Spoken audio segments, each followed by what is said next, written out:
সন্ত্রাস, মাদক এবং মাদক ব্যবসায়ী, মাদক সেবীদের এবং কিশোর গ্যাং সহ সকল প্রকার চাঁদাবাজি, টেন্ডারবাজির বিরুদ্ধে আজকে যে প্রতিবেশী নিরাপত্তা কমিটি গঠিত হয়েছে, সেটা আমি মনে করি আজকের এই যে সময়, এই সরকারের যে মনোভাব, সেটা অনুযায়ী এটা একটি সময় উপযোগী ঘটনা।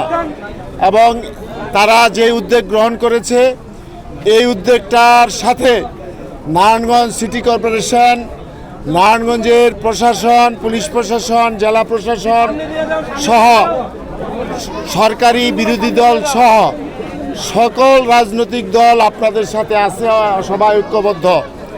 আমরা চাই ঐক্যবদ্ধভাবে এই গলাচিপাটাকে একটি পাইলট প্রজেক্টের মাধ্যমে এটাকে অগ্রাধিকার দিয়ে, যেহেতু এই এলাকাটার সম্পর্কে ইতিপূর্বে কিছু খারাপ ধারণা যে ছিল, সেটাকে আমরা নির্মূল করে এখানে এরকম একটি সমাজ ব্যবস্থা এই প্রতিবেশী নিরাপত্তা কমিটির মাধ্যমে গড়ে তুলতে চাই, যেটার মাধ্যমে আপনার এই নারায়ণগঞ্জের এই এলাকাটা নারায়ণগঞ্জের অন্যান্য এলাকার জন্য অনুসরণীয়, অনুকরণীয় হবে।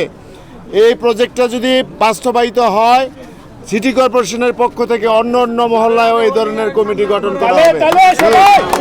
আমরা ইতিপূর্বে ঘোষণা দিয়েছি এই কমিটি প্রত্যেকটা বাড়ির হিসাব করে আমাদেরকে তাদের জানাবে, A category, B category, C category. কারণ একটা 7তলা বিল্ডিংয়ে যেই পরিমাণ বড় লাগবে, একটা ছোটোটার মধ্যে সেটা না।